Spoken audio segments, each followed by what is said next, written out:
Bonsoir à toutes et à tous et bienvenue dans la F2M Toulouse. On est ensemble pendant 1 heure pour parler du Toulouse Football Club.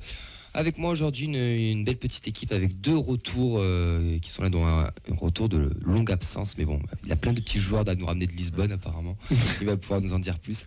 Mehdi et Auxence, comment ça va les gars ? Ça va, tout va bien. Très heureux de revenir après déchirure des cordes vocales croisées, c'est pour ça que j'étais pas là. Moi aussi, ça fait un moment que je suis pas revenu, donc je suis très content d'être là. Bonsoir à tous.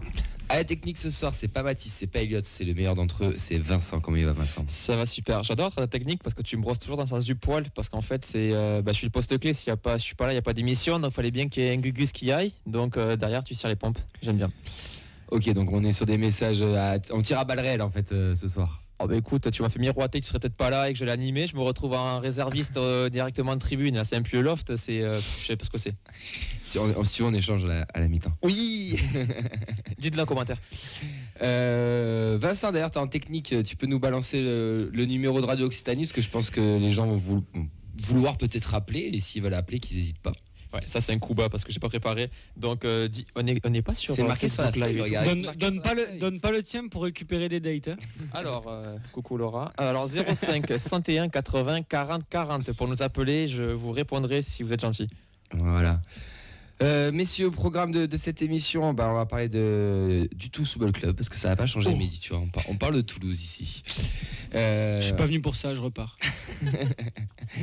En news, on va parler des trophées UNFP qui sont sortis avec le listing de tout le monde, des résultats des jeunes du centre de formation. Ensuite, on fera un retour sur le match de hier soir, la défaite à Rodez, entre Rodez et Toulouse. On fera la preview TFC Nîmes, le match pour le titre, le second match pour le titre, avec un supporter nîmois. Qui est un collègue à toi, Auxence, Lucas, c'est ça ? Ouais. Donc on appellera Lucas en deuxième partie d'émission.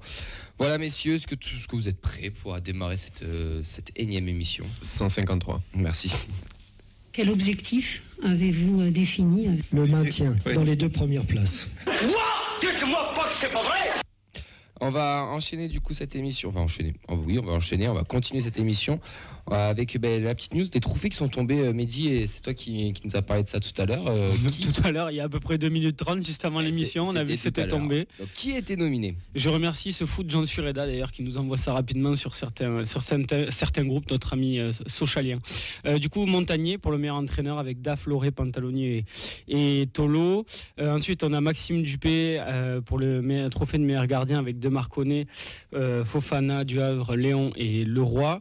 Et ensuite, pour terminer, évidemment, meilleur joueur de Ligue 2, Ili, Van den Boomen avec Gauthier Hein, Youssouf Mchangama. Et alors là, je ne sais pas pourquoi, Gaëtan Charbonnier. Messieurs, ça vote pour qui ? Dans chaque catégorie ?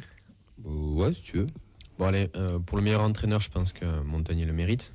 Quand même, vu la saison. Il y a du bien quand même. Le Tolo, ce qu'il fait avec Pau, sans rien du tout, c'est pas mal du tout quand même. C'est pas mal. Au vu de la saison, quand même, ça serait triste pour lui, je pense.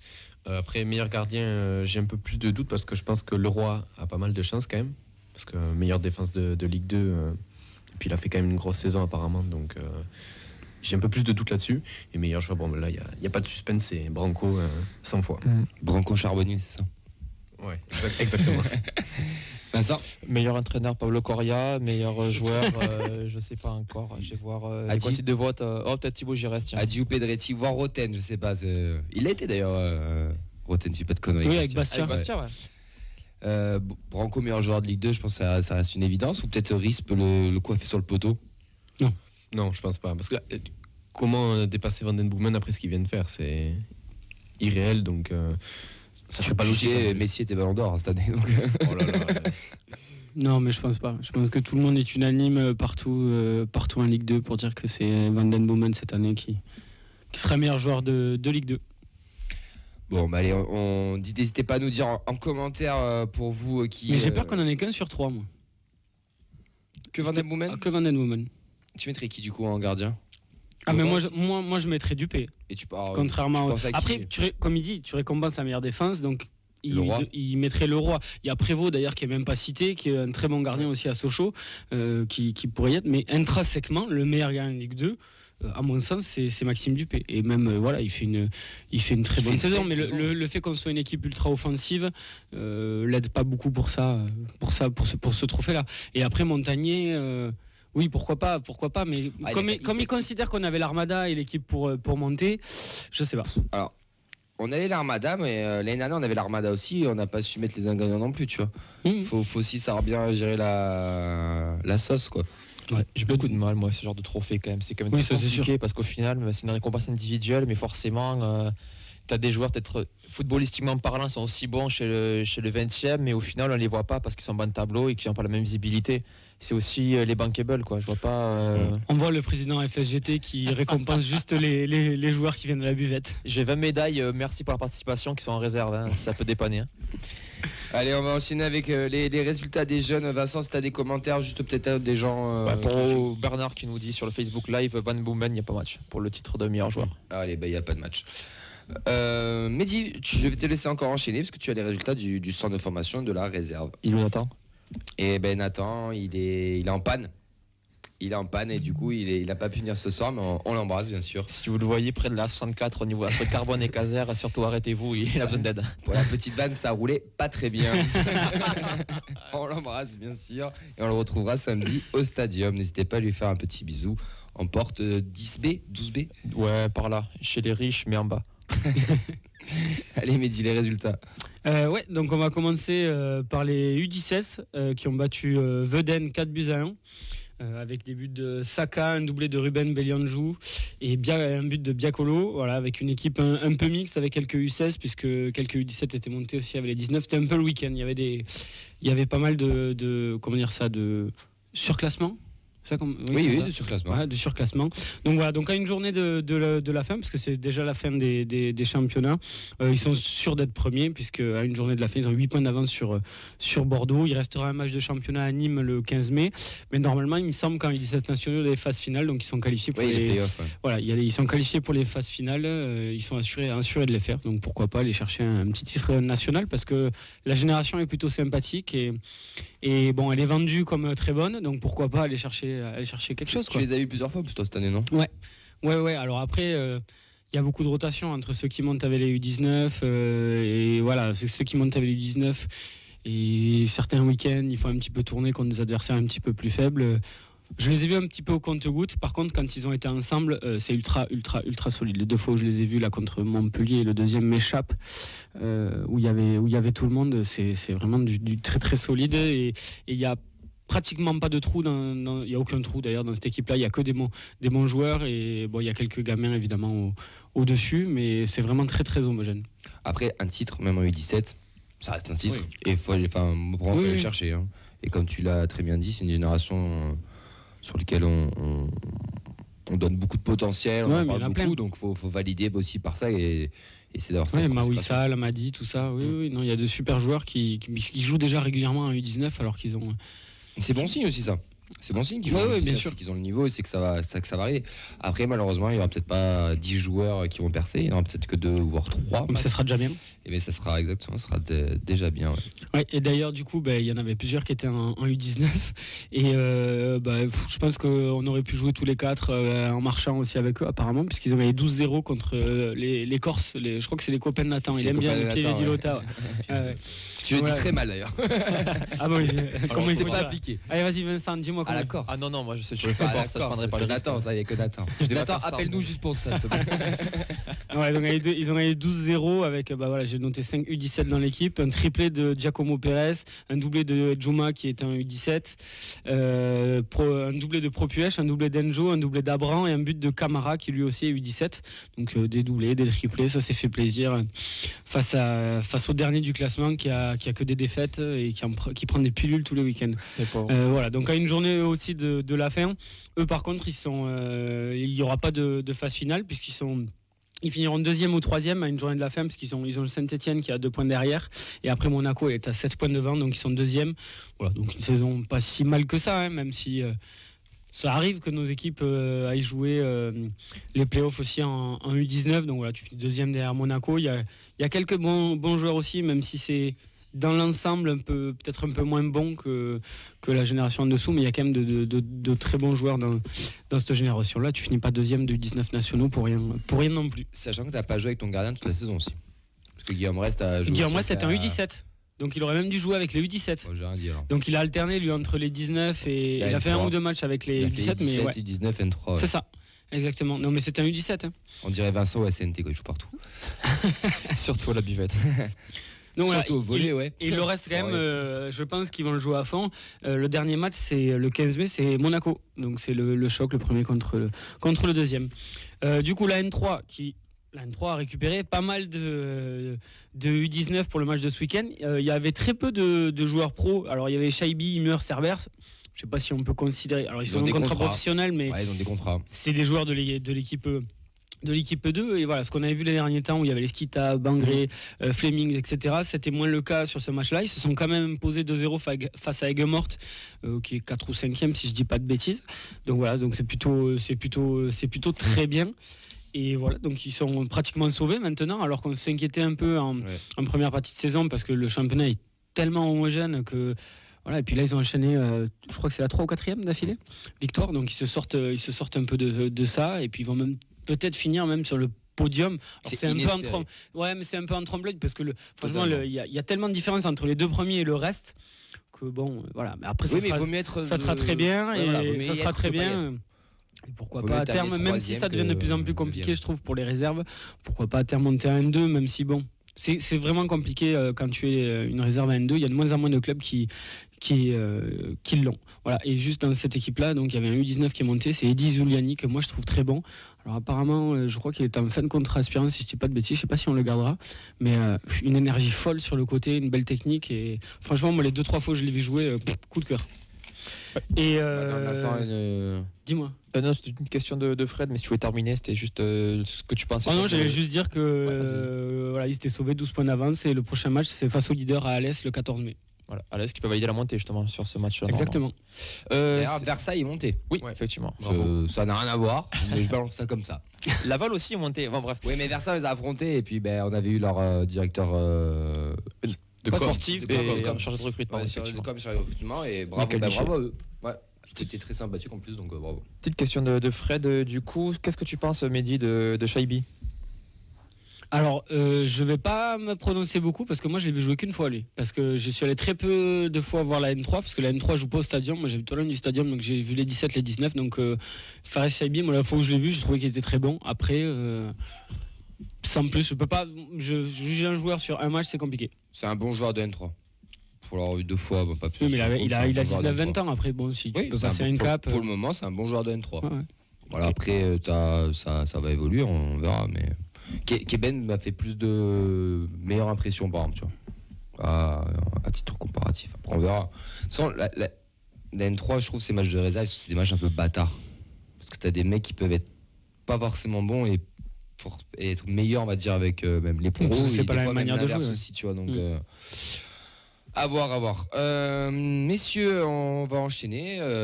N'hésitez pas si vous êtes allés à Rodez. J'allais dans le 19 féminine, on oublie. Ah, pardon, excuse-moi. Il n'y a pas de match avant le 22 mai, mais je l'avais noté quand même. Les féminines, du coup, on est en attente. Je ne sais pas ce que. Il y a eu la fin du championnat régulier. Il y a le match aller-retour, là, le barrage pour la montée en D2. Je ne connais pas l'adversaire. Il y a plusieurs barrages même. Ouais, voilà, c'est un peu long, un peu bizarre. Et après, retrouver l'interview de la capitaine. Chose qu'on ne fait jamais, j'ai noté moi les U16 premiers, les U15 premiers, les U14 premiers. Bien. Voilà. Les U15 premières ? Non, des garçons, pardon. Ah, excuse-moi. Oui, j'ai oublié de le dire, les garçons. Ouais. C'est pas mal les Donc une bonne saison pour les jeunes. Ouais. Donc, ce que je disais, si vous étiez à Rodez hier, n'hésitez pas à appeler pour nous raconter aussi comment ça s'est passé, puisque vous avez fait le déplacement. Pas dans le stade, devant le stade avec tous les supporters toulousains ainsi que les Indians. N'hésitez pas à nous appeler pour nous raconter comment c'était au 05 61 80 40 40. On va passer de suite au retour de match. Scandaleux, vous avez été scandaleux. Vous nous avez volé la montée. Exactement, je commence. Vas-y. Allez, je vais faire le retour du match de ce RAF TFC, puisque c'était lundi soir le match du titre officiel. RAF, rien à foutre, c'est ça? C'est quoi le bordel? Ouais, tu dis ça, RAF? Rodez en football. Ouais, je sais pas, hein. RAF TFC, bon.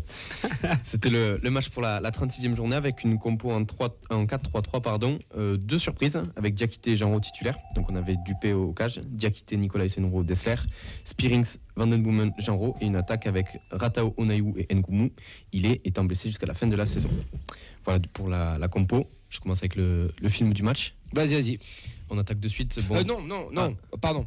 Non, on va accueillir Antoine, notre auditeur, Allez. qui lui a fait le déplacement de Auxence. Et ensuite, on va parler du film du match. Antoine, t'es avec nous, tu as fait le déplacement d'hier à Rodez, comment ça va? Oui, bonjour. Écoutez, ça va, un peu fatigué parce que j'ai travaillé toute la journée. On comprend. La nuit a été très courte. La voix était un petit peu cassée, mais après, sinon, ça va. Franchement, avec une expérience, un peu de miel, un peu de thé en tisane, samedi, t'es au top. Ah, mais oui, je sais. La saison, c'est ce que je fais. Ça devient un marathon. Bon, Antoine, comment ça s'est passé hier? Est-ce que tu peux nous expliquer? Alors, on rappelle juste le contexte. Le TF avait 75 places de prévues dans le parquage. Tous les groupes de supporters ont décidé de ne pas y aller, du coup, de faire un déplacement massif devant le stade. Et du coup, on s'est retrouvé à des centaines de Toulousains qui étaient devant le stade à chanter. Donc, raconte-nous cette expérience, s'il te plaît. Alors déjà, moi, c'était mon premier déplacement. Ok, donc, je trop suis bien. parti en bus avec les Indians de Tolosa. Ouais. Et en fait, on est parti aux alentours de 17h30, 18h. Déjà, on a commencé à chanter, à chauffer la voix dans le bus. C'était très sympa. Évidemment, sous apéro, quoi. Ouais, ça. On est arrivé ensuite... After work, hein, aussi, 18h. C'est ça, voilà.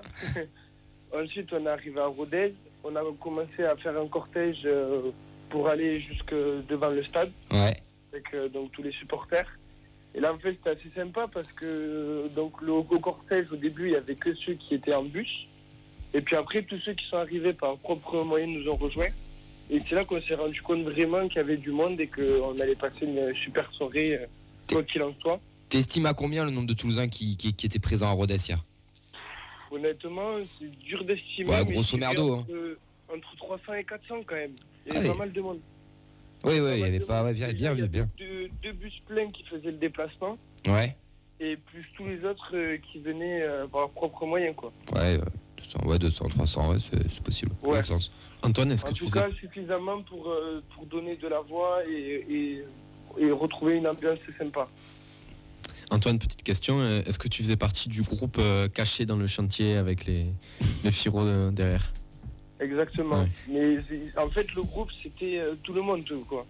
Clairement, il y avait, à part ceux qui étaient dans le stade, sinon tous ceux qui étaient derrière le chantier, c'est ceux qui ont donné de la voix, qui ont fait le déplacement.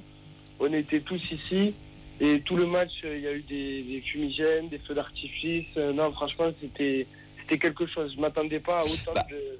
C'est rigolo parce qu'en plus c'est ton premier DEP et tu vis un DEP où t'es pas en DEP en fait parce que si mais t'es pas dans le stade donc c'est quand même super original. C'est surtout qu'ils n'ont pas vu le match. Ouais, c'est ça. Le match c'est à la radio, c'est ça? C'est ça, mais après c'est génial. Depuis le début de l'année en fait, on est au match mais on le voit à moitié quoi parce qu'on on fait les apéros. Bien sûr. Plus pour l'ambiance, pour supporter le club qu'on est là donc au final. Ça ne nous a pas tant gêné que ça. De temps en temps, on regardait le score. Mais d'ailleurs, petite anecdote, quand il y a eu le penalty, il y en a un qui a lancé l'info comme quoi Dupé l'avait arrêté. Donc on a commencé à tous célébrer, à chanter pour Dupé. Et puis on a appris après qu'en fait, le but avait été marqué. Donc vraiment, pour sa défense, il l'a touché. On avait zéro info. Et en fait, on a tellement foutu le bordel, si je peux me permettre. Oui, tu peux. Au final, on n'entendait même pas les supporters de Rodez réagir et on ne savait pas ce qui se passait, quoi. Je trouve ça génial. C'est tellement dingue de pas être là, mais je trouve ça génial. C'est hallucinant. Ouais, franchement, en tout cas, bravo parce que on vous a vu plusieurs fois à télé. Abdine a eu le. Donc on a vu de la lumière. Quoi. Ouais, on voyait les. Montré. Vous savez où vous étiez grâce aux lumières, au Giro les feux d'artifice qui étaient en place et certains feux d'artifice, ouais. Ouais. Non, ouais, c'était très sympa et encore une fois, les Indians de Tolosa, ils ont super bien organisé ça, comme à chaque fois. Et après, le retour en bus, c'était pareil, c'était musique tout le long, chanter, tout ça. Et ce qui a été énorme aussi, moi j'ai trouvé, c'est à la fin du match. Ouais. On n'est pas rentré en fait, on est resté jusqu'à 23h30 minuit et on a attendu le bus. Et là, on a recélébré avec les joueurs. Ouais. Mais en fait, peu importe le résultat, c'est sûr que ça aurait été mieux la victoire pour le fêter par la suite le titre. Mais en fait, on s'est tous régalés, on a tous passé une super soirée et c'est tout ce qu'on a retenu de ce match, quoi. Est-ce que ça t'a donné envie de faire d'autres déplacements? Ah ouais, franchement, Donc ouais. c'est le principal, parce qu'il y en aura d'autres. Bon, il y a Ajaccio en fin d'année, mais il y en aura d'autres surtout l'année prochaine où il faudra aller les soutenir. C'est ça, mais après là déjà, le plus important, c'est qu'il faut tous se retrouver dimanche à 15h30 à la Dorade. Et il va y avoir un cortège en fait jusqu'au stadium. Ouais.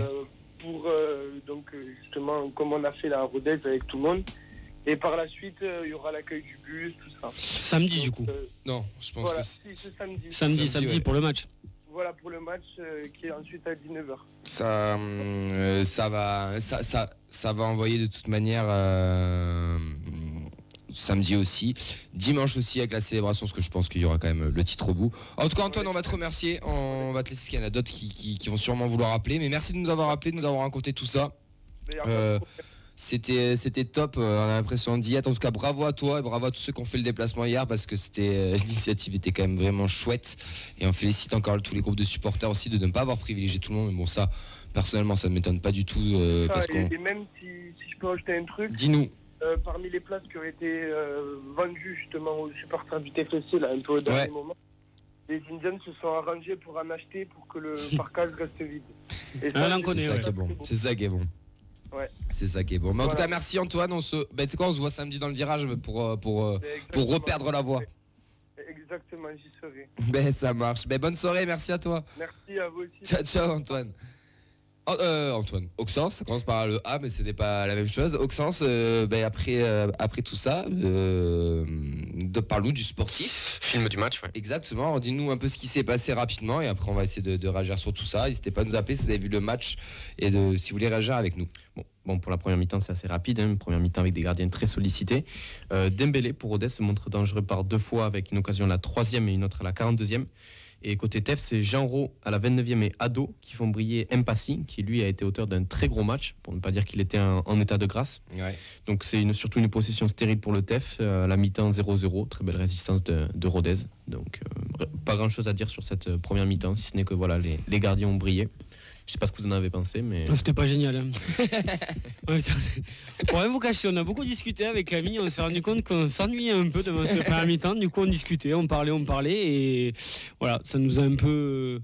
Je sais pas, on ne se sentait pas dedans. On sentait que ça allait... Enfin, on en parlera peut-être après, mais je pense qu'on sentait beaucoup que ça allait se passer plutôt la semaine prochaine. Et c'est même en voyant le match rapidement, je sais pas, il se dégageait ça, même s'il y a eu des grosses occasions pour le TEF, qu'ils ont fait ce qu'il fallait en parlant en deuxième mi-temps, mais la première mi-temps, oui, effectivement, putain, on a bien discuté, Camille. Ouais, on faisait pas nier des tenders, quoi. Voilà.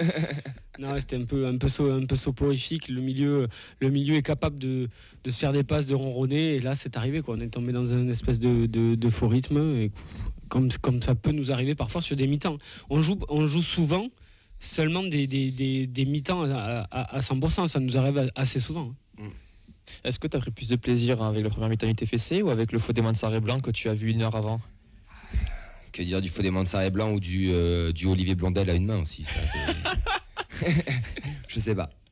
Il faut expliquer juste que Vincent joue gardien, mais comme il a mal à la main, il joue gardien mais avec une main. Alors, je tiens à préciser que j'ai joué 5 minutes gardien et que j'ai fait un arrêt, puis je me suis fait engueuler et on m'a sorti. T'as fait 3 plongeons. Si ta meuf t'écoute, tant pis pour toi, t'en as fait 3 des plongeons. Tu te démerderas avec elle ce soir. Allez, Auxence. Par contre, pour la seconde mi-temps, c'est déjà un peu plus fourni, puisqu'après la pause, on a 2 corners dangereux pour le TEF, avec des cafouillages, un jeu de poteau aussi. Un jeu de flipper, voilà, mais Spearing se rate à bout portant 2 fois. Donc une fois ça tape le poteau comme tu l'as dit, la deuxième fois ça part en haut. C'est compliqué, là on peut pas faire grand chose. Mais voilà, encore une fois possession stérile, il se passe pas grand chose et forcément la punition elle arrive à l'heure de jeu suite à un penalty logique provoqué par Nicolas Hyssen sur Obiang. Il y a faute, je pense qu'il n'y a pas grand débat, il y a penalty clair et net. Il est transformé de peu par Bradley Danger, parce que voilà, comme on l'a dit, Dupé, il l'effleure, il ploche du bon côté, mais pas assez. Donc c'est dommage, 1-0 pour les locaux. Après, on a les entrées aussi de Begraoui, de Yagure, Silla et Bangré, mais malheureusement, le TEF n'y arrive pas. Le premier cité Bangré rate une belle occasion de la tête aussi, je pense. C'est à la 80e, dommage. Et comme l'année dernière, Rodez résiste au TFC à Paul-Lignon et s'impose 1-0. C'est la 4e défaite de la saison du TEF. Le titre attendra un peu, mais le Stadium va faire la fête contre Nîmes. Donc, tu penses vraiment qu'on va faire la fête? Un mal pour ouais. Carrément. Après, il y a toujours un truc à Rodez.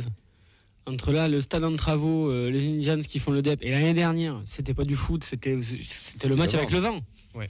C'est toujours un truc. C'était un mec sur Twitter, mais non, c'est Vincent qui a sorti hier soir. Les Indians ont fait le déplacement pour fêter le maintien de Rodez quand même. Ah oui. Et encore, c'est pas fait. Non, c'est pas fait, mais c'était pour la petite vanne, bien sûr. Question. On t'écoute. Alors moi déjà la première question c'est sur les entrants qui je trouve n'ont pas été en mesure de renverser le score. Vous le savez très bien, mais non, mais même globalement sur les 4 que j'ai cités là, à part peut-être de Yagure, un cran au-dessus, mais Bangré, Begraoui, Silla, ça a été très compliqué à leur rentrée et c'est dommage. Oui. Après on a des mecs qui sont jeunes aussi, donc oui. Mais est-ce que Begraoui et Bangré ont été décisifs cette saison? Alors, certains puristes me diront oui. Mais est-ce que c'est ce genre de mec qu'on attendait? Ils ont brillé 1 et 3, tous les deux. Voilà, c'est pas. Hier, c'était. Je pense que Rodez a joué le match de l'année. Oui. Et nous, on a joué un match. Leur jouer à la fin. Tu vois. Et on a perdu 1-0 sur un vieux penalty. Voilà. C'est pas. Enfin, moi, c'est pas grave. Après, les entrées, oui, elles sont décevantes. Mais samedi, on gagne et tout est oublié. Alors, c'est anecdotique. Justement, je voulais rebondir dessus. Est-ce qu'on peut vraiment leur en vouloir? Qui leur en veut? Non. Qui? Voilà. Tu vois, c'est non. Je leur en veux. Tu leur en veux, Moi, j'ai vu des commentaires de personnes qui allaient boycotter le match samedi contre Nîmes en disant que c'était un scandale absolu. Oui. Il faut pas trop lire certaines choses. Si t'as leur numéro, tu les appelles. Moi, c'est sociologique là. C'est pour le plaisir de les raconter. Ça fait peur. Pas comme ça, moi, il y aura pas de con au stadium. Oui, ça fera plus de place. Et la semaine prochaine, on sera les meilleurs et l'année prochaine, on sera champion de France. Oui, mais ça, l'année prochaine, quand on va enchaîner 2 défaites d'affilée. Oh là là. Ça fait peur de voir qu'il y a des gens qui se revendiquent supporters et qui agissent comme ça. C'est peut-être pas me inscrire à Twitter comme ça. Peut-être pas me rigoler. Il faut juste pour regarder ça, ouais. Vincent, tu voulais intervenir? Ouais, on avait par rapport au changement justement, par rapport à la compo de base, on avait Bernard qui posait une question. Silla qui était homme du match contre Niort, remplaçant hier. Explication? Simple rotation d'effectifs? Gestion des égos, Camille le dit souvent, gestion des égos. Pour Bafo? J'ai quitté. Bafo, ouais. Et à mon sens, alors à part s'il y a blessure, méforme, etc. Silla remplaçant, je sais pas, c'est un mec qui c'est une sorte de diesel pour moi Silla. Donc si tu le fais pas démarrer direct, c'est quand même compliqué. Il met du temps à rentrer, à s'ajuster techniquement. Voilà, même si on sait que parfois c'est compliqué, mais bon voilà. C'est sur les répétitions d'efforts qu'il peut faire des différences, Siaga, et là effectivement en entrant c'est plus compliqué. Après d'avoir voulu tourner, pourquoi pas. Après celui qui est de l'autre côté, il aurait aimé tourner aussi parce qu'il commence à bien tirer la langue. Le pauvre, ça fait une saison et demie dans les jambes avec la. Et Bafo peut jouer à droite d'ailleurs. Et Bafo, il a pas joué les 2 derniers matchs, si j'ai pas de conneries. Donc faut bien aussi qu'il joue aussi un petit peu. Donc. Mais c'est pas illogique non plus de le faire. Mais ouais, effectivement, Diakité au départ quand il a pu jouer latéral droit. Alors, je comprends pas pourquoi il l'essaye pas. On sait que Sana c'est un poil juste. Pourquoi il a pas de temps en temps fait souffler Dessler de cette manière-là? Je sais pas. Ouais, je sais pas non plus. Ouais, pour faire rentrer Sana par exemple. Bon, on le répète, c'est pas son poste latéral droit, mais Diakité à droite, on peut toujours l'essayer. Ça aurait pu être une rotation et un choix de plus. Il y a des solutions, oui. C'est ce que je veux dire. Puis si là à gauche, c'est un vrai latéral gauche. Même si hier, c'est pas flamboyant.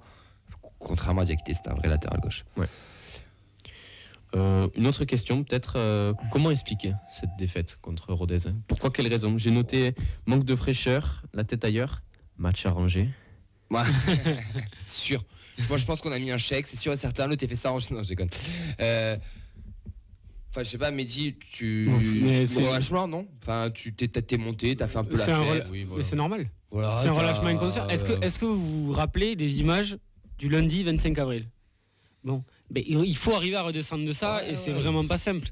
c'est pas simple du tout. Et encore, moi je trouve qu'ils ont joué le jeu et que c'était moyen, mais c'était pas si mauvais que ça. Hier. Oui, c'était pas si nul que ça. Voilà, tu prends une penalty, ça aurait pu tourner en ta faveur. Il y a des matchs comme ça qui ont tourné en notre faveur. Au mois de janvier, février, là, il y a des matchs un peu pourris, c'est chaud même. qui ont tourné oui, par exemple, qui ont tourné en notre faveur. Voilà, c'est un petit peu la même chose. Là, ça tourne pas de notre côté. Et puis encore une fois, psychologiquement.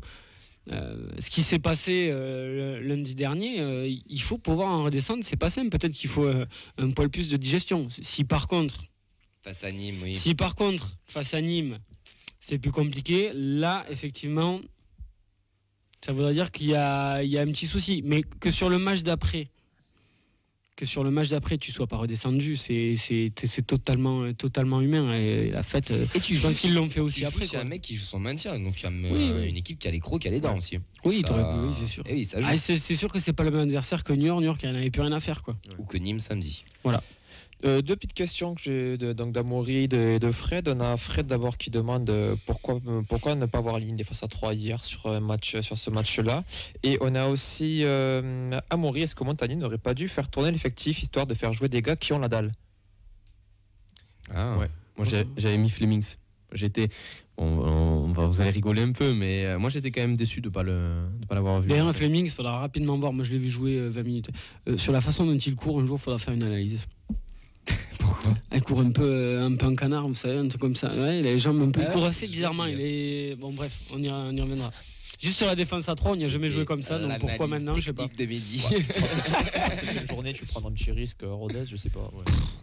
Non, il l'a jamais fait. Je comprends la question, parce que derrière, tu as une équipe qui est quand même assez défensive, donc tu peux te permettre, finalement, même sur le jeu, il y a eu des phases où on avait les latéraux qui montaient, donc tu es souvent à 3 même. Mais après, pour faire tourner, il a fait tourner.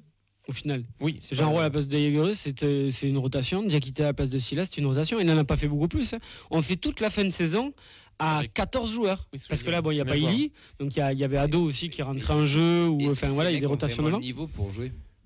Parce qu'on parle de rotation. Mais au-delà de ça, c'est pas la question. On a fait la fin de saison à 14 joueurs. Ouais.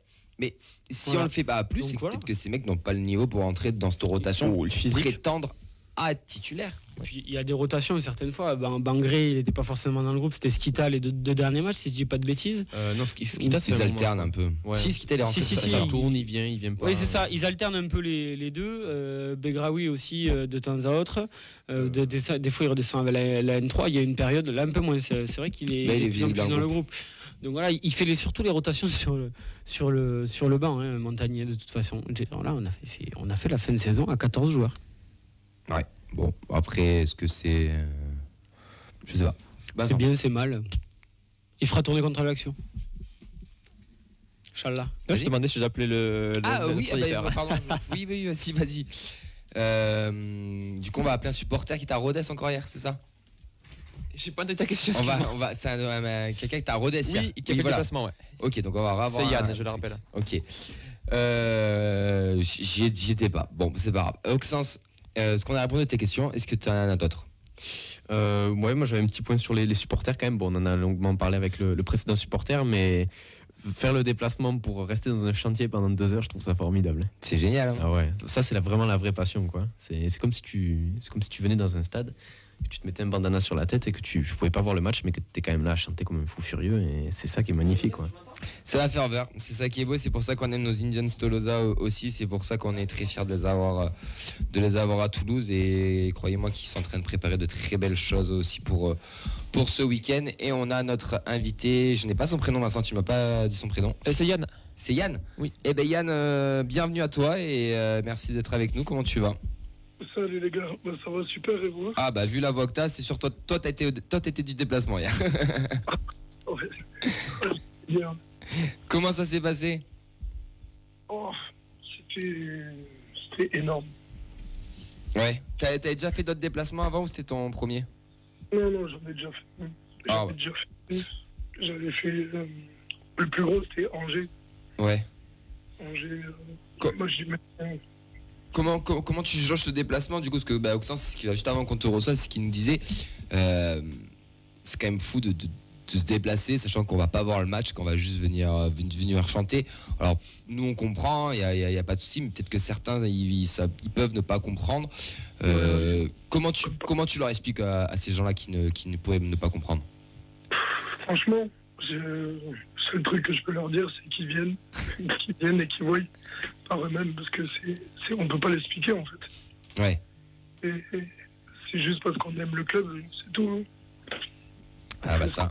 On fait tout ce qu'on peut. Et je suis désolé, j'en ai même pas parlé. Non, t'inquiète, il n'y a pas de souci, c'est normal.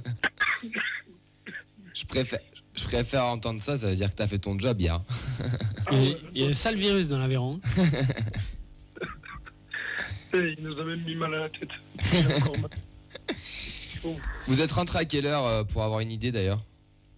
Je crois qu'on est rentré, il était 4h, je crois. Ah oui, quand même. T'allais bosser ce matin, toi d'ailleurs, ou pas? Ouais, c'est bon, pas le matin. Je me suis réveillé à 11h30. Ah. Allez, parce qu'il y en a plein qui ont bossé quand même après. Et ça ouais. Moi, ceux-là, je les salue parce que bravo, les gars. Franchement, eux, là, ceux qui se sont levés le matin, je les respecte. Parce que moi, c'était dur. Ah, tu m'étonnes. Je me suis levé avec un mal de casque. Est-ce que tu seras de la partie samedi? Bien sûr, bien sûr, bien sûr. Et parce que nous on va passer à la preview, donc on va un petit peu anticiper. Pour samedi, tu le sens comment? T'es un peu déçu de la fin? Alors je refais ma question. Un peu déçu qu'il n'y ait pas eu le titre hier soir ou pas du tout? Bon, on va dire déçu, c'est un gros mot. Ouais. Non, je suis pas déçu. Certes, on aurait aimé qu'il y ait la victoire quand même. Bon, le match est nul, mais bon, ça c'est pas grave. Là, je préfère même qu'on le fasse samedi à domicile. Ouais. Ça sera mieux.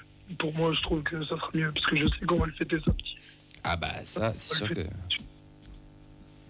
sûr que samedi, s'il y a un match nul ou quoi que ce soit, ça va être une très très très belle fête au stadium. Puis, je vous mens pas, jusqu'à ce qu'on arrive à Toulouse, ouais. Je ne savais même pas qu'on avait perdu 1-0. Ah ouais. Ouais, mais c'est l'avantage de ne pas avoir vu le match. Ah bah ouais. Parce que tu t'en branles un peu aussi du truc, tu viens juste pour chanter et puis et être avec les copains et les copines et puis apporter le soutien au club. Après le résultat. Ah ouais. Et comme ils le disent si bien les Indiens, de toute manière. On sera toujours là. Exactement. Très bien. T'as dû bien réviser hier soir de toute manière. En tout cas, Yann, merci d'être passé. Merci à vous les gars, puis bon courage pour la suite. Et tisane, thym, miel, c'est le top. Dans 3 jours, t'es au top. Ouais, ma femme va prendre soin de moi. Mais écoute, de toute façon, il faut la reperdre samedi dans le virage, donc on te dit à samedi. Bon, il n'y a pas de souci, à samedi. Ciao, bonne soirée et merci d'être passé. Y a pas de souci. Ciao.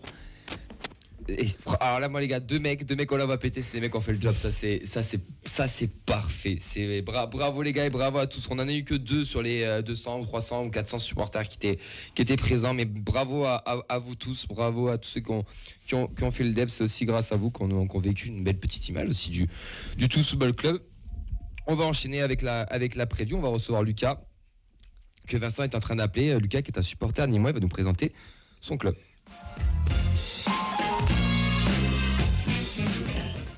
Alors Vincent est en train de l'appeler tranquillement, messieurs. Samedi, TFC Nîmes, pardon, le match du titre, ce fameux match du titre qui devait être hier et au final sera samedi. Bonsoir Lucas, comment ça va? Comment tu vas? Ça va et vous? Ça va très bien. Un grand merci à toi d'avoir répondu présent pour nous parler un peu de Nîmes. Est-ce que tu peux te présenter rapidement déjà pour savoir à qui on a affaire, j'ai envie de dire? Je m'appelle Lucas Blas, j'ai 18 ans, j'habite à Nîmes et je suis un supporter de Nîmes depuis que je suis tout petit. Et voilà. Et t'es un pote d'Auxence surtout. Ouais, le piston. Oui. Merci à lui surtout. Eh oui. Mais c'est ça le plus dur. Hein. Ouais. Bon, Lucas, comment tu joues la saison de Nîmes sportivement en tant que supporter? Pas trop mal, franchement. Pour une première saison en Ligue 2, même la descendante, pas mal. Ouais, tu t'attendais pas à mieux quand même? Ouais, c'est ce que j'allais te demander. Un peu mieux, mais comment vous expliquer? Le début de saison, il était pas mal. On commençait pas mal, et puis après, il y a eu un gros relâchement, et c'est ça qui a pour ça qu'on est fait en milieu de tableau, quoi. Bah, oui, c'est l'année dernière, Nîmes, si je dis pas de conneries. De toute manière, on sait toujours que la première saison en Ligue 2 est toujours un petit peu compliquée. C'est rare en général de remonter direct. À faire les retours, c'est dur, Ouais. Ça, c'est vrai. Vous êtes 8ème, 8ème avec 49 points, 8e. Ouais, 49 points. Bon, ça c'est en train de bâtir pour l'année prochaine. Tu sens le projet, il est de remonter rapidement, non? Ah oui, je pense, oui. Mais si je dis pas de conneries, il va quand même y avoir du changement. Il y a pas mal de fins de contrat, des cadres qui étaient là en Ligue 1 aussi qui vont peut-être partir. Et ça va être un peu comme nous, c'est-à-dire que l'année 2 va absolument pas ressembler à l'année numéro 1. Il me semble que Briançon, tout ça là, ça risque de partir, non? Briançon, il est en fin de contrat, il va à Angers, je crois. Ok. Déjà. Comment il s'appelle? Kuba, c'est parti pour 3 millions à Vancouver. Et là, ils sont sur 3 joueurs, dont un de Bourg-en-Bresse, mais c'est pas encore fait. Il y a Saint-Luce aussi, non, qui est parti déjà. Ouais, Saint-Luce qui part pour 3 ans chez les voisins à Montpellier. Oh, et ça va, tu le dis bien? Non. Les objectifs, du coup, c'était quoi ça en début de saison pour Nîmes? Les objectifs, c'est de finir au tableau. Ouais. Et on n'a pas su l'atteindre. Oui, d'accord. Ouais, justement, Lucas, pour toi, quelle est la cause de cet essoufflement? Est-ce que c'est on sait qu'il y a eu un passage compliqué avec Pascal Planck. Surtout lui, ouais. Surtout lui. Et un peu avec Asaf aussi. Ouais, alors explique-nous un peu la situation quand même, parce nous, le supporter toulousain, on n'a plus ça, mais il paraît que c'est très compliqué avec Asaf. Et Baptiste René. Ouais, là, il y a eu un truc, il y a 2 jours. Ils ont dit que Asaf était endetté de 30 millions d'euros. Et qu'il avait porté plainte contre je sais plus qui. Et hier, il a fait une conférence de presse et il a démenti. En fait, il n'y avait rien, c'était juste une rumeur. Parce qu'Assaf, il est quand même créateur de Free, de la box Free. Et je ne verrais pas pourquoi il serait endetté. Bah parce qu'on ne prend pas Free. Enfin, moi, je ne l'ai pas personnellement. Non, mais oui. Asaf, c'est le président nîmois, pour remettre dans le contexte. Nous de l'extérieur, on sait qu'il y a beaucoup de soucis, beaucoup de soucis avec les supporters aussi, beaucoup de déplacements interdits. Plus de centres de formation. Plus de centres de formation pour un club pro. Plus de Jacques Bourdin dans les effectifs. Comment toi, en tant que supporter, tu vois tout ça de l'intérieur? Parce que nous, on voit ça de l'extérieur, ça nous fait peur. Enfin, on n'a pas envie d'y être. Surtout que ça fait mal parce que moi, j'allais tout le temps au stade, et de voir qu'il n'y a plus de supporters, ça fait chier, quoi. Allez, tu comprends leur démarche? Non. Mais je parle des supporters, je parle pas de la direction. Ah, les supporters, oui, je comprends complètement, parce qu'ils ont envie de revenir, quoi. Et tu penses qu'un changement de direction ferait revenir un peu tout le monde? Oui, je pense, oui. Et est-ce que c'est envisageable? Ouais, je pense pas, parce qu'il est là pour un moment. Je sais pas. C'est un peu un Kita. Très inquiétant. Ouais, mais moi, moi je veux pas faire peur à notre supporter ni moi, mais en tout cas, moi la vision que j'en ai totalement de l'extérieur, plus on va dire qu'en année 2, une remontée un peu comme nous on l'a fait, moi la gestion de Nîmes me fait penser que ça va tendre plus vers ce qui se passe malheureusement à Nancy par exemple. Alors ça s'est pas fait en 2 ans, Nancy est plutôt ça a été un peu plus long, c'est bon. Ça ressemble plus il me semble que ça ressemble un peu plus à ça, et je suis un peu inquiet parce que qu'est-ce qu'ils ont eu, Nancy? Ils veulent descendre en national, ils ont des soucis en plus avec un nouveau propriétaire, etc. Bon, ça a été très compliqué, quoi. Et avec les supporters, ça va pas non plus. Voilà, et on va dire, ça me fait penser à ça parce que pour moi c'est des bons clubs qui devraient alterner, on va dire, entre la Ligue 2 et la Ligue 1, Nîmes, Nancy, et qui sont en train un peu de décliner, et ça fait un peu peur pour ces clubs-là, quoi. Je suis assez d'accord avec Mehdi, et avec toi, Camille, là, quand tu fais parler avec Kita, c'est vrai que là ça saute un peu aux yeux, tu vois, c'est un peu le type. Kita, il est encore en Ligue 1. Oui, non, mais il y a un côté, on va dire, dictateur et seul contre tous, et qui ne privilégie pas forcément le sportif, mais plutôt lui, ses intérêts. Et à ajouter avec du coup le risque financier qu'on peut avoir d'un côté comme Bordeaux ou comme Nîmes, c'est assez inquiétant. C'est malheureusement un peu dans l'air du temps. On a quand même pas mal de clubs dans cette situation-là. C'est aussi inquiétant pour le foot en général et le sport de haut niveau. Mais oui, c'est sûr que quand on voit quand même que c'est un club qui était encore l'an dernier en Ligue 1, qui avait quand même du monde dans les tribunes. Quand c'était en Ligue 1 la première année, c'était juste exceptionnel. Et là, c'est vrai. Oui, la première année, il y a eu un top 10, si je dis pas de bêtises. Il y a une belle équipe aussi. C'est une belle équipe aussi. Ouais, mais une belle équipe, sauf qu'il a vendu tous les joueurs, quoi. Eh ben, mais il faut bien que Free ça marche. Tu veux la Freebox Révolution ou pas? C'est un 4K maintenant, quand même. Pardon. Non, mais après, Lucas, ça, je te comprends parce que tu m'avais un peu expliqué que tu suis le club depuis tout petit, tu as quand même un vrai attachement, tu y as joué. Est-ce que tu peux nous décrire un peu Est-ce que tu peux nous décrire ton attachement au club, tout ce que tu as fait un peu, parce que tu connais des joueurs pros, etc. J'ai joué au club pendant 7 ans. J'ai connu et même je connais du monde. Briançon et Ripard, ils vont entraîner, donc je les connais bien, quoi. Tu t'es fait entraîner par Briançon et Ripard? Ouais. Ça, c'est classe. Tu peux là, par UTFC, tu leur dire qu'il y a des postes de libre et que s'ils veulent venir, on est chaud. Ils t'ont entraîné en quelle catégorie? 8 tous les deux. Quand j'avais 8 ans. C'est classe, hein. Mais attends, les mecs, ils étaient en quelle division à cette époque? C'était il y a 10 ans, donc c'était chez les jeunes sûrement, et les jeunes devaient participer au coaching, comme ça devrait se faire dans tous les clubs. C'est bien. Pour impliquer les joueurs. Et d'ailleurs, on voit qu'ils ont été bien impliqués. Comment il s'appelle? Théo Valls. Ouais. Non, mais c'est un club qui à l'époque sûrement tournait bien. Il y avait une grosse identité club qui était représentée par ces joueurs-là, et jusqu'à la montée en Ligue 1. Hein. Ripard, Briançon, c'était. Même la fête de départ de Ripard, elle est belle. Elle est magnifique. C'est super hommage. Tu y étais, Lucas? Non. Dommage. Non, j'y étais pas. Et le fait que tu joues plus là-bas, c'est le fait qu'ils arrêtaient le centre de formation ou aucun rapport? Non, c'est aucun rapport. Okay. Aucun rapport à ça. Ligament croisé, c'est ça? Non, jamais été blessé. Ah, t'es parti à Montpellier, c'est ça? Ok, fallait pas dire Oxen. Désolé. Il va se faire chambrer là, Jamais. C'est bien, t'as raison. Est-ce que tu peux, parce que nous ce week-end on vous affronte, c'est le match du titre pour nous. Bon, un match nul suffira. Vous avez plus grand chose à jouer. Est-ce que tu peux. Comment? Vous aussi, vous avez plus grand chose à jouer. Le titre. Si, le titre quand même. Oui, le titre. Après, attends, on parle de Toulouse, du dernier titre, c'était un titre de Ligue 2 en 2003, donc ça reste important. Merde, nous enlève pas non plus nos petits plaisirs. Les points forts des Nîmois, c'est quoi? Hormis toi, bien sûr, mais... Moi, je dirais l'attaque. L'attaque? Pourquoi? Ouais, parce qu'il y a des joueurs quand même rapides, comme Eliasson.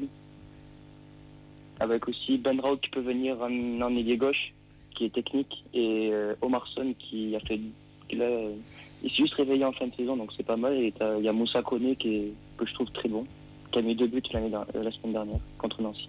Ouais, mais ils ont une grosse variété de profils différents à Nîmes et c'est intéressant. Zinedine Ferrat, c'est encore à Nîmes? Ah, mais c'est fini, il a pas joué de l'année, il a vite fait jouer un peu.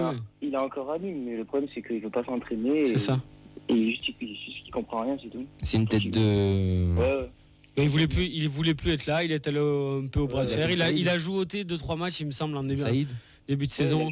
Au pire que Saïd. Mais il a déjà signé ailleurs, non? Non, pas en plus. Ah ouais?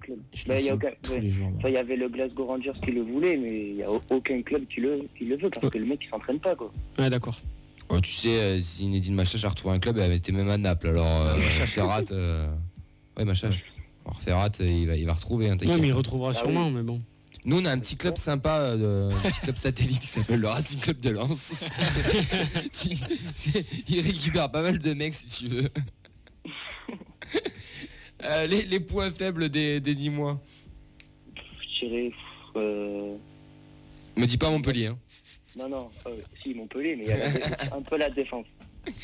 Un peu la défense. Ouais. Ça prend beaucoup de buts, Nîmes, cette saison?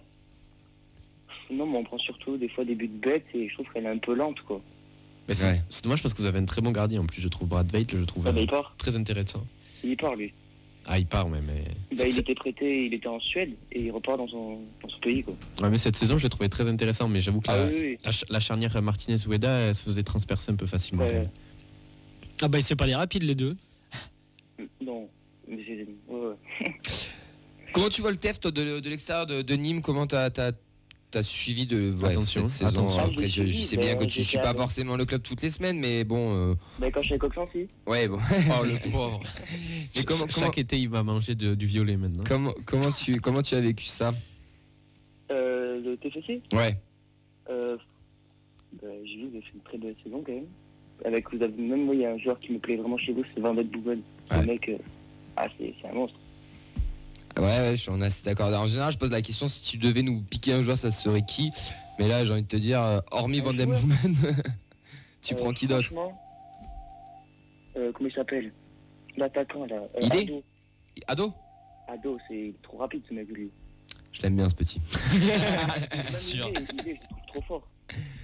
Ouais, c'est bien. On a une belle attaque. Hein. Ouais. Ouais, quand même, on a une belle attaque. Mais même, même avec Oxens, il est venu à Nîmes voir le match. Et oui, on t'avait appelé d'ailleurs. Ouais, j'avais fait le duplex dans une situation chaotique parce que j'avais le speaker derrière qui m'arrachait les oreilles. Donc, mais je me souviens que déjà pour y revenir un peu, il n'y avait pas beaucoup de monde. Planck aussi, l'ancien coach avant qu'il se fasse virer un plot. En parlant de Planck, planqué. Pas mal. En parlant de Planck, comment vous expliquer quand avec Oxens on était voir le match, on était tous les deux, on n'a pas compris. Il est sur le bord du terrain, il bougeait pas. Il venait avec notre tribune, c'était pareil. Non, c'est vrai, franchement. Parle à tes joueurs, et Usaï, c'est vraiment mieux parce que le mec, il a envie, quoi. Il parle à ses joueurs, on le voit sur le bord du terrain, il parle, il se lève et tout. Planck, lui, il était sur le bord du terrain, contre le mur et c'est tout. Alors, justement, j'ai une question. Est-ce que tu penses pour toi que Usaï, c'est le coach qui peut vous ramener en Ligue 1 Je pense, oui. C'est un petit oui, ça. Après, il faut les joueurs, hein. Ouais, voilà, il va falloir mettre les moyens et tout parce que c'est limité. Il n'y a pas que le coach, il y a les joueurs et surtout que Asaf, il ramène les supporters, quoi.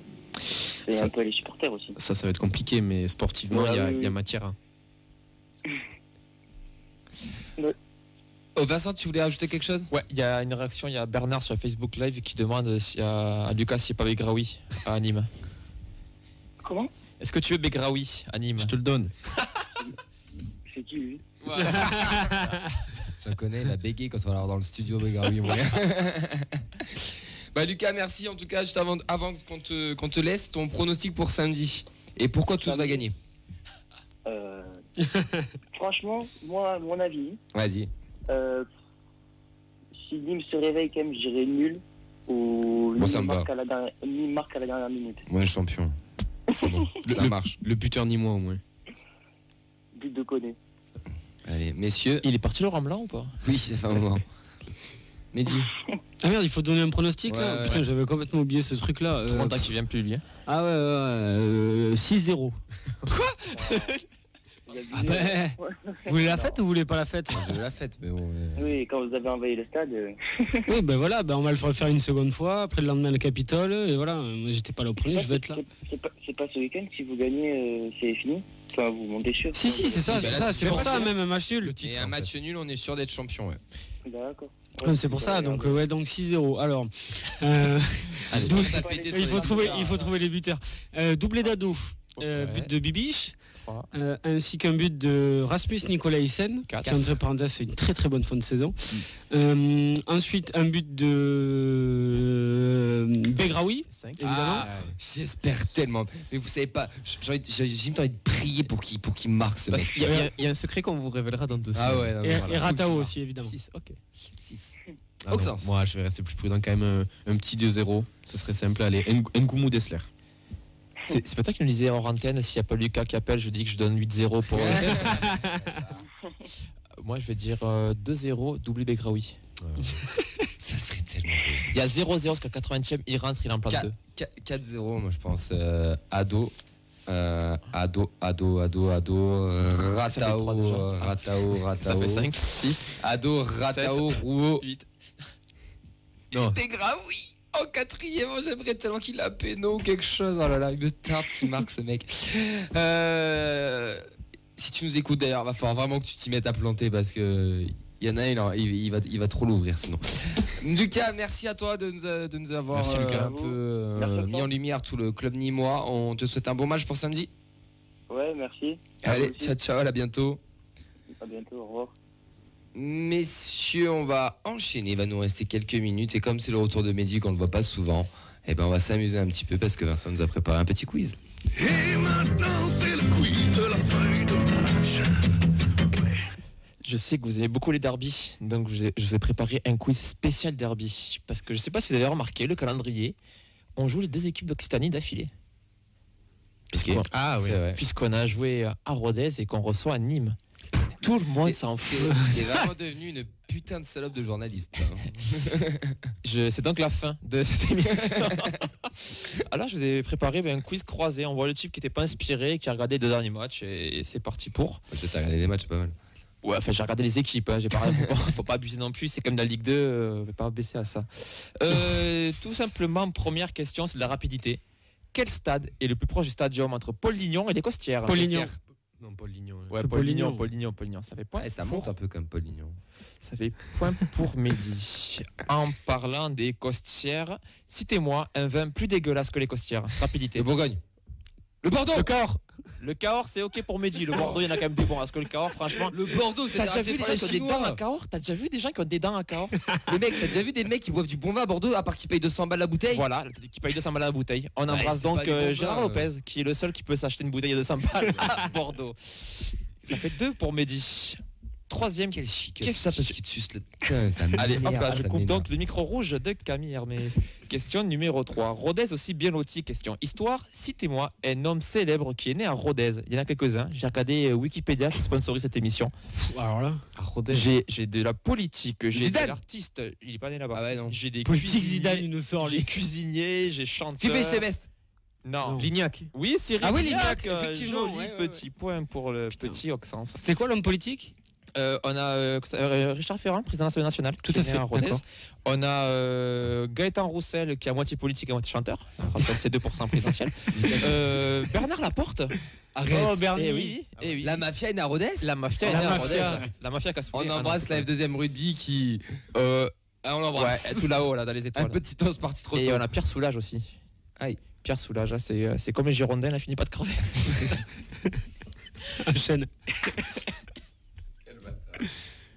Question numéro 4. La mascotte de Nîmes est un crocodile. Quelle est la différence entre un crocodile et un alligator? Les écailles. Non. Les origines. Enfin, le pays raciste. où ils vivent. Ça, c'est raciste, mais c'est pas ça. La taille. Oui, Mehdi, la taille, effectivement. C'est toujours la taille qui compte dans cette situation. La mâchoire est plus courte et triangulaire chez le crocodile, qui est plus gros. Le museau est large et arrondi chez les alligators, qui sont plus petits. On est d'accord que le mec part sur un quiz derby. On est sur une question nature et découverte. À la base, je partais vraiment juste sur la vanne de merde. Quelle est la différence d'un crocodile et un alligator? C'est carrément la même chose. Ah oui, c'est ok. Voilà, et donc le malaise est né aujourd'hui à Radio Occitania. Côté Rodez, pas de mascotte, même si j'ai longtemps cru que Enzo Zidane était la mascotte du club, vu qu'on ne le voit pas souvent, mais qu'il agite les bras en tribune. Et non, ce qui est connu côté Rodez, c'est le sponsor, puisque vous avez, je sais pas si Max Soutil. Max Soutil, effectivement, ce n'est pas la question. Elle est plus précise que ça quand même. Ah, donc Max Soutil qui sert beaucoup des joueurs de Rodez dans leurs spots publicitaires. La question est simple. Quel est le prix de la perceuse vis de percussion Makita 18 volts 1,5 ampères avec le kit d'accessoires, qui est donc le produit phare actuellement sur maxouti.com. 29,99€. Attention, c'est tour de rôle. Donc Camille. 29,99€. Oxens. 90. Bon, une perceuse. Mehdi. Un truc de luxe. C'est pas du Bordeaux. 61 €. Eh bien, c'est Elliot le plus proche, puisqu'on est à 134 Alors, euros Elliot est pas là. 35 centimes. Moi, je confonds les mineurs. Je suis un petit peu comme Jean-Marc Morandini.